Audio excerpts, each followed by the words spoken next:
In this video, I'm going to talk to you about how to be a badass insurance agent, how to be a freaking slinger man, how to be a badass at selling insurance. This video is sponsored by none other than Lead Heroes, you guys. Lead Heroes has got you covered when it comes to telemarketed leads and virtual staffing. On the lead side, whether it be Medicare supplement leads, final expense leads, turning 65 leads, they just got something for everybody. They can also actually have you plug in with one of their virtual staff members on the staffing side to where you can pay by the hour for one of their trained and very well vetted staff members to help you out in your business in a virtual assistant format. Just because you watch this video, they're going to give you 10% off any order you make on their website. Link to the site can be found down in the description, so go ahead and check them out.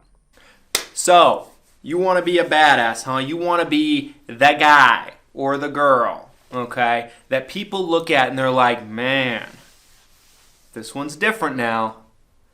This one, the real deal now. This one's a bad mofo now. In this video, we're going to talk about exactly the things that you need to be concentrated on, focused on, master, and the things that you have to be doing and executing in your business on a consistent day-to-day basis, okay? So the first thing you have to understand when it comes to people that are badasses in the insurance industry, people that put up big freaking numbers, somebody, I don't know who, wrote a book about it called Superstar that kind of outlines exactly what people need to do, people that are in that limelight do. If you want a copy of Superstar, there's a copy of it down in the description of this video, so go check that out on Amazon. But anyway, here's the thing that you have to understand. Large numbers trump everything. Insurance is a volume-centric game. And the people that are badass insurance agents, right, the people that are absolutely killers, have a lot of business coming through. They have a lot of clients and a lot of policies coming through on a consistent basis. So the first thing I would encourage you to understand is one client is never going to make or break your business. I made the mistake early in my career that I would fight and claw tooth and nail for each and every client. Now, I love this mentality, especially when you're first starting out and you don't have any reputation, you don't have any brand, nobody quite knows you yet. However, you have to understand at the same time that if you put enough time into one or two people, it could waste so much time that you could use that time to acquire another 10 people during that time period that you're spending on these people, right? I've told this story before, but I'll tell it again. I might have told it in one of my books. I don't even remember, but I know I've told it on camera before. I'm a couple years in as an agent, and there is two folks that are turning 65, a husband and a wife. They're turning 65, same month. Right? They're about 3 months out, and they live about an hour and a half away from my office. Now, this was back before we did any telesales. I was early on in my career. I did everything face-to-face. I just didn't know any differently at that point in time, okay? And there certainly weren't the same kind of technology tools that we have today in the Medicare space, right? You don't have things like Sunfire. You didn't have things like Connecture. Very few carriers had electronic applications. So it was kind of, a lot of a face-to-face kind of mentality at that time. Now, there were ways to kind of sell things over the phone at that point in time, but at that stage in my career, I just wasn't quite there yet.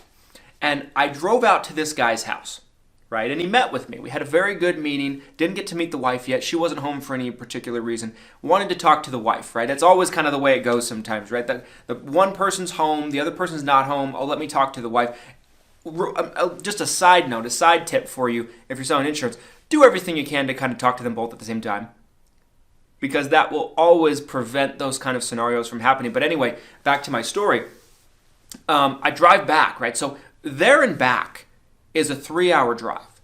If I'm there for an hour, I'm investing a good 4 hours or plus in this trip, right? So it pretty much is going to eat up a majority of a day. He told me to come back the next week and he'd have an answer for me.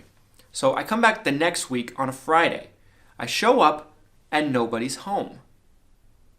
So I drove up there for literally nothing. And now the other mistake I made was I was going up there for one person.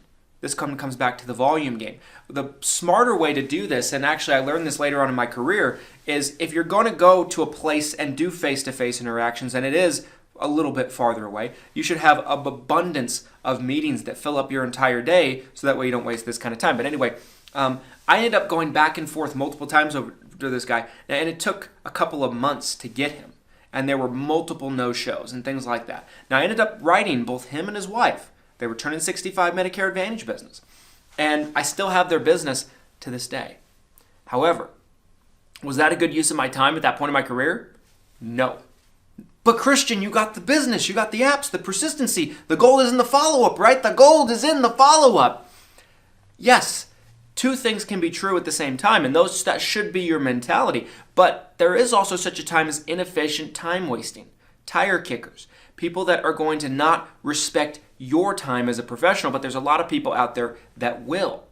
Now, am I regretful that I have their business? No, not at all. But if I went back and did it again as I am today, I probably would not have gone through that, and I would have put my attention towards other individuals that were more interested in talking to me, because I probably could have written more people in all the time I spent driving up there, driving back, following up with them, and kind of pursuing them, chasing their business.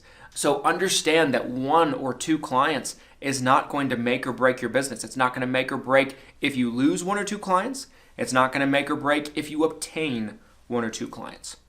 This is incredibly key to understand. And I find that it is a mistake that a lot of agents make. And I understand being a new agent. I've been there. I've been a new agent myself, to where every single client feels like the Grand Canyon of difference between getting you from where you are and getting you where you want to be, and your goals and your aspirations. But you have to keep in perspective, it's just one or two people. It's not 100 people. It's not 500 people. It's not 1,000 people.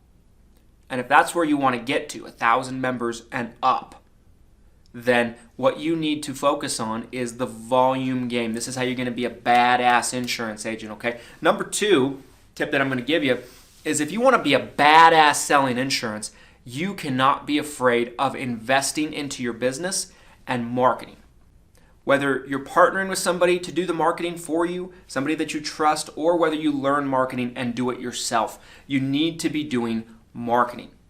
Marketing and investing into marketing into your business brings in potential clients, brings in leads, it brings in prospects, and you have to do that. You need to kind of get out of this mentality of, I'm going to spend as little on my business as possible. I'm going to have no overhead. I'm not going to have any employees. I'm not going to have any marketing expenses. I'm going to do everything grassroots marketing. Grassroots marketing, to me, guys, is valuable if you are a new agent that doesn't have any money to invest. And some of you need to be in this place where that's how you're building your business at the beginning. I did a ton of grassroots marketing in my early years.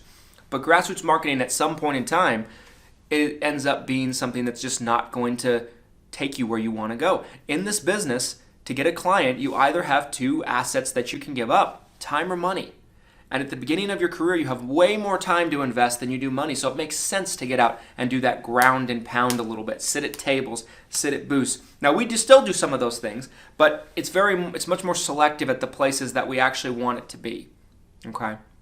Now, one thing that I would encourage is, as you start to build more of a clientele, you should be spending more money than time on acquiring a new client, because you have less time available. Because you're a busier person, you're more in demand, you have a clientele, you have a book of business, you have a business to run, and you just don't have the time to be out there grounding and pounding like you used to. Okay? So learn marketing.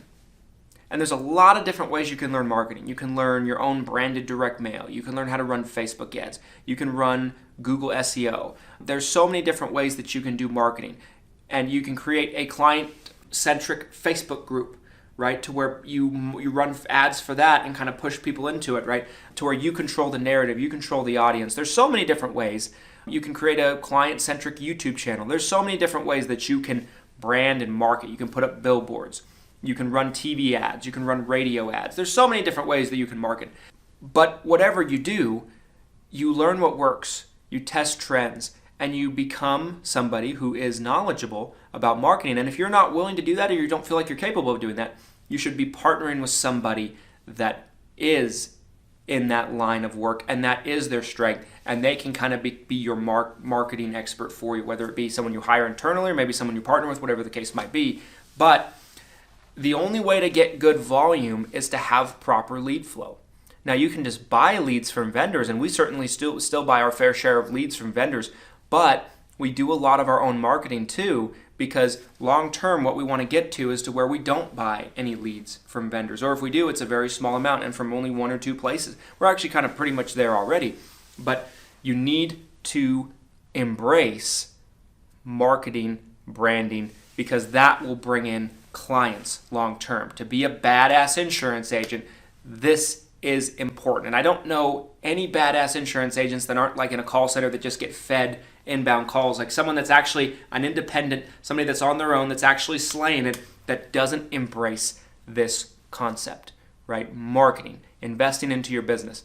I said at the Six Figure Medicare Agent Summit on stage that too many people in our industry, you might be one of them, look at your business expenditures as an expense and not an investment, right? You look at it as a bill and not an investment, right? A bill has no possibility of ever giving you any return on that investment, right? You have your power bill, for example, right? You're going to pay that. You're never going to get ROI on that power bill, right? Or your card payment or whatever the case might be. But you invest into your business, a marketing campaign, buying a set of leads, whatever it might be, whatever stage you're at in your particular career, there is a very good chance that you'll have a very good ROI if you use that money wisely, okay? So that's number 2. Invest into your business, leads, marketing, because you need people to talk to. And without that, there's a ceiling to how many people that you can talk to, knocking on doors and getting out there and grounding and pounding. I just guarantee that there is, right? But marketing allows you to be omnipresent. It allows you to be multiple places or everywhere all at the same time. And this is something that you need to embrace in your business. The third and final thing I'm going to kind of share with you on this, in terms of how to be a straight badass selling insurance. Actually, there's a two-part. This is a two-part. You know, there's 3A and 3B, because there is 2 more things I want to mention here, but I think they kind of go together. 3A is make sure that you put the freaking work in, man. Put that work in. Make sure that you're working Saturdays. Get a full day of appointment on Saturdays. Now, you might get to the point where you might not even need to do that, and you can just take Saturdays off. You can still be a badass and not work Saturdays, but make sure that you put the work in. You run a lot of appointments. Remember, volume, volume, volume. No matter how many appointments you get, the formula is this. If you schedule 10 appointments, rule of thumb is you should be able to close 5 of them. And it doesn't matter to me how good of a salesperson you are. If you're ethical, if you're moral, not every person you run into, you're going to be able to change their plan, because they might be on the best plan, or what a concept, right? They might actually be on the best plan for them, and changing them would be unethical. Or maybe there's some kind of situation that's out of your control. Maybe they're on a plan and they have a lot of health problems and things like that. They can't change to a different kind of plan that you're trying to sell if you're trying to sell Medicare supplements, right? There's always going to be things that are out of your control that you just cannot change them, no matter how good of a salesperson you are. But if you sit with 10 people, you should be able to sell 50% of them, right? That's typically the rule of thumb. So make sure that you just stack appointments, stack appointments, lots of conversations, lots of actively selling conversations with potential buyers, and this is going to be key, right? So make sure that you are putting the work in and stacking those appointments. And 3B, little kind of bonus for those of you that made it to the end, make sure that you are an expert and a wizard and an absolute stud at your particular line of insurance and your product line. Nothing is worse than sitting face to face with somebody and they ask you a question and you have to call somebody for the answer, or you have to go, and you're rifling through a book or you're looking at your computer. Know your stuff. Study your materials. Study your products. Study your line of insurance, and make sure that you know it inside and out, because there's nothing that builds confidence in people and just knowing an answer off the top of your head, just shooting it out quick, fast. How is this covered? Oh, it's covered like this. You just know. You want people to buy from you, right? People buy you, not what you're selling, all the time, and you want them to have confidence in you and your abilities and your knowledge long term. And knowing your shit, knowing your stuff is going to be the key to that. Okay? Anyway, guys, I hope you enjoyed this video. If you did, do me a favor and drop a like on the like button for the YouTube algorithm. Also, comment your thoughts down below. Do you agree with me? Do you disagree with me? I'd love to have a dialogue about it. Subscribe so you don't miss any videos going forward. And we'll see you next time, guys. Thanks so much for watching. Here's to your success and your abundance. Thanks, guys.